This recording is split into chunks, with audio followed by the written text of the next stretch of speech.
Action. Hi, everybody. Happy Mini. Yes. Amani, hmm what's going on, friend? Well, we have returned from WeCon. We were able to get some rest, and let's have a little recap on what our experience was like. We were on stage together. Where shall we begin? Because I think we have a couple funny stories too. But Well, I want to share one of my favorite moments of the WeCon okay, was, and for those of you listening that aren't in the events or the meetings industry, WeCon is an annual educational event that is a part of a trade organization. Amani and I are part of NPI, which is Meeting Professionals International, NPI Southern California, and WeCon is just an annual education event, which we love. We've been involved with throughout the years, and we actually spoke at it this year. So if you hear us talking about WeCon very yes, nonchalantly, that's what it yeah. is. But Award-winning weekend education conference. By the way, you got to put that in there. Joe Martin will be pleased we mention that. it Very is important. it is award winning, Yes. and the NPI Southern California chapter is one of the most decorated chapters in all of the United States. So it's a pretty big Yes. badge to be a member of it, and it's a big badge to actually attend the annual event. Exactly. So yeah. True. Yes. Okay, so one of my favorite memories is the visual of Amani.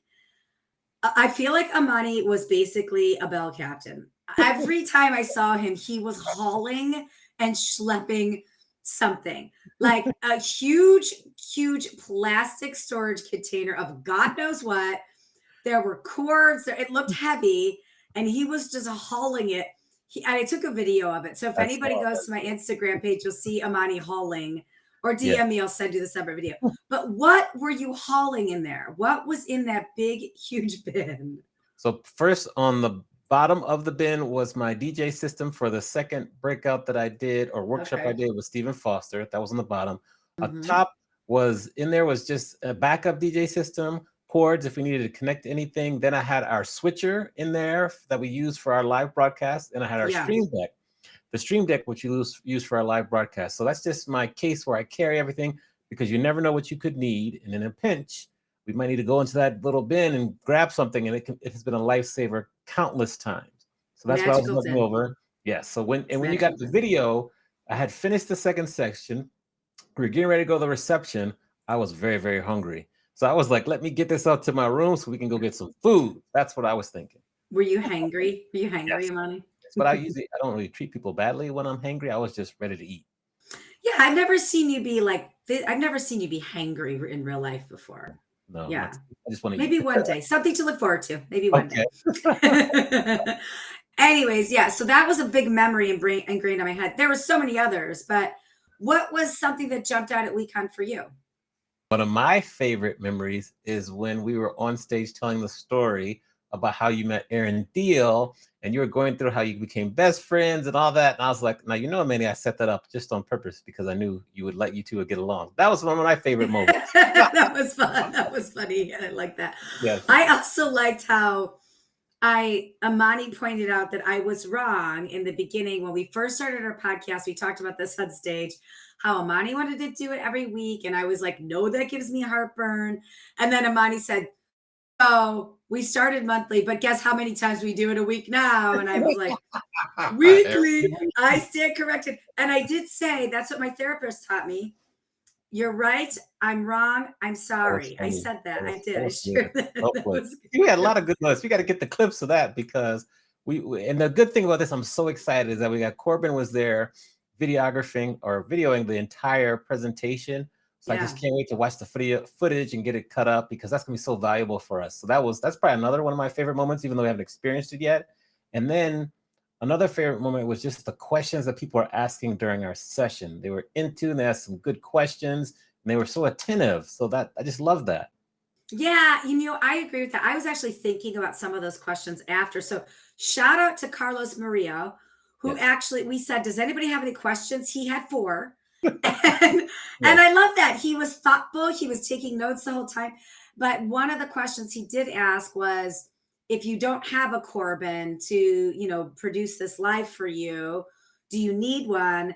And I think we said no, but I don't think we answered. I don't know if we answered it as well as we could have, because I feel like we talked about Corbin originally doing our video clips, and now he's moved on to live events. And so I feel like I didn't answer that one. So I feel like I want to email. So Carlos, just know I'm going to send you an email.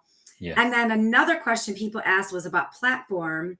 Yes. And I know we talked about, creating your own podcast on Zoom or StreamYard, but we didn't talk about all the other platforms, which there are so many. So I don't know, Amani, I was thinking about this. We have some emails of people that were in the room. I was sort of thinking about sending them an email of, you asked some great questions. Here's some answers that we might not have gotten to. I was thinking about sending that to them and then posting on LinkedIn. Anybody that attended our session that wants, the download of that, then they can. It's just something I just came up with. And do you think that's a good idea, or do you think that's a little overkill? No, email follow-up is always good, especially if they gave us their email address. Yeah. That's always good. Yeah, And but I want to do a digital download of like frequently asked questions and answered. We can make that. For those, those that couldn't attend can actually get that and feel like they were walking away. I know they walked away with a lot of great info. People were very, very engaged, and I didn't see anybody on their phones. I don't know about you, but like when I'm speaking to an audience, 10% of the people are going to be on their phones. It doesn't matter how great you are. I didn't see anybody on their phones, and I was excited about that. If they were on their phones, they were taking pictures of slides or taking videos of us. That's about the only time they were on their phones. So that was good. We kept them engaged. I really like how we went first with the content, and then we brought 3 different people on stage and talked to them, which was really cool. And that kept people like looking forward to the next one. People were like anticipating. Then they had their supporters and their community with us in the chat and in the audience. So that was really cool also. Yeah, and the live component was great because then people that, like my mom watched it all right before dinner from Cleveland, Ohio. So I think the people that weren't at WeCon could actually watch it. But I also like that, I love that we started with the educational part, right? Like we started with telling everybody, if you want to start a live podcast, here's how you do. If you want to start any kind of podcast, here's what you do. But then I think we were conscious of, if you don't want to start your own, that's fine. But here's some really valuable stats about the podcast industry.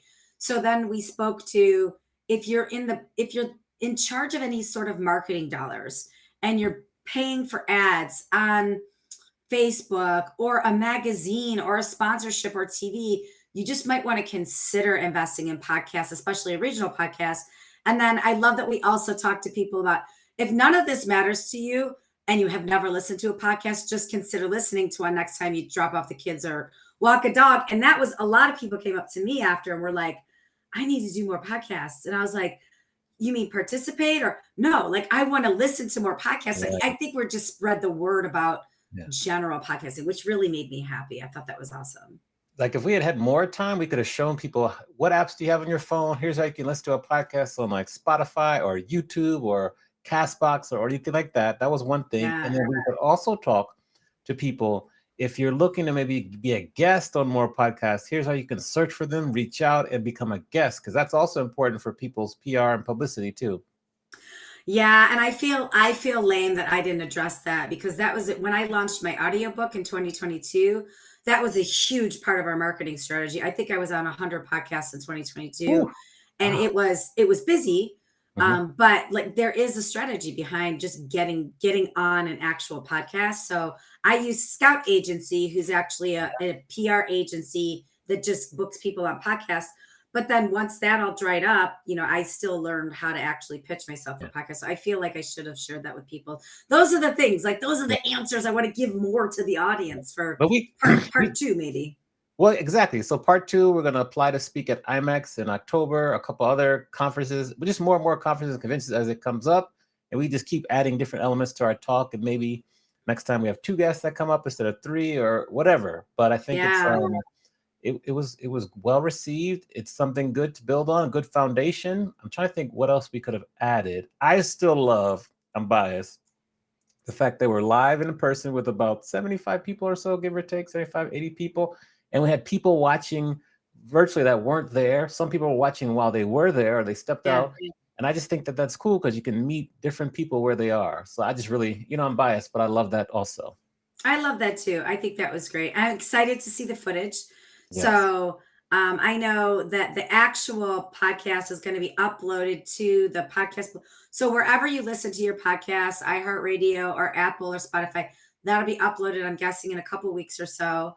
And then I'm excited to see it live, which we're going to air probably May 13th Yeah. on our adventures, or maybe May 20th. We'll talk about it, but our adventures in business, our YouTube page and on our LinkedIn page. So keep an eye out for the whole session. It was chock full of information, almost too much information. There, I wouldn't change much of it. There's a couple things I might tweak, but I wouldn't change much of it. I was really proud of us. So go us. High Yes. five, Amani. Go us. Virtual high five. Yes. High five. And it was the first time we were on stage together. And that was, so many people came up to us after and were like, oh my gosh, you've been doing this. And I was like, that was literally the first time we were ever on stage together. And I think we did a good job.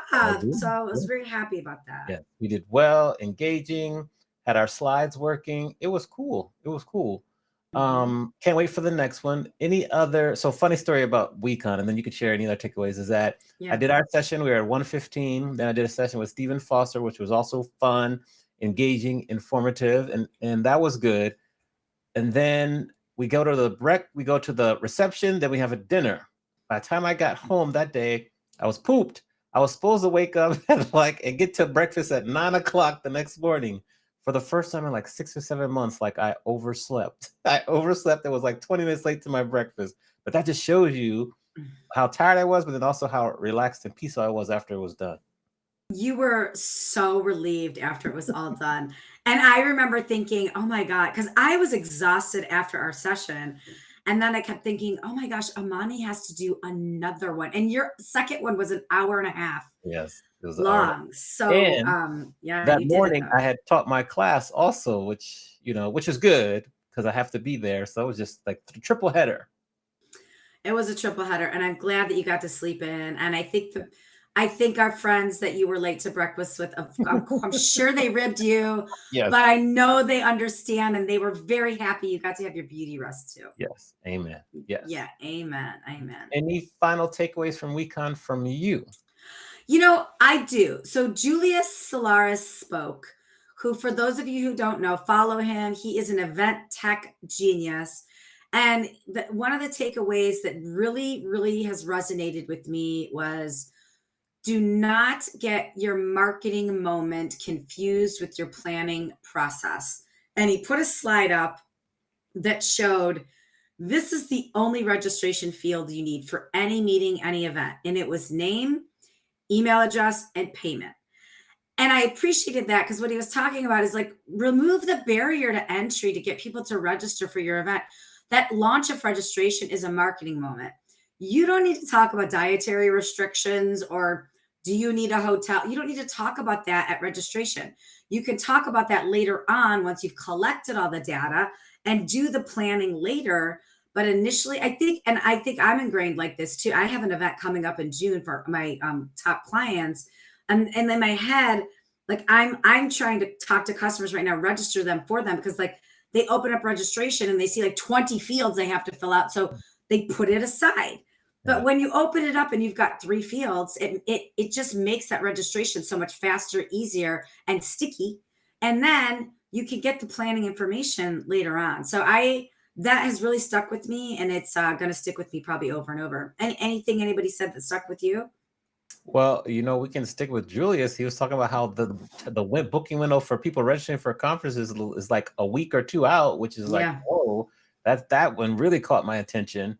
And he was so funny when he was talking. It was great. It was just so humorous and just shared such great information.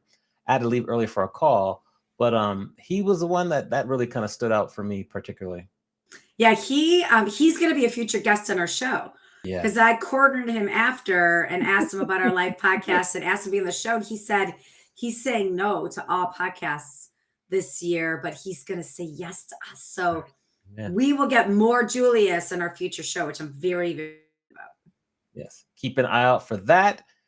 So that's our recap for WeCon. We're happy that we're going to be able to share with you the live broadcast either May 13th or May 20th. We'll be back next week for another mini. I don't know, we'll talk about maybe sales or SWOT analysis. And make sure to like, review, subscribe, share with a friend. And with that, we will see you next week. We'll see you next week. And I'll close out with a quick stat.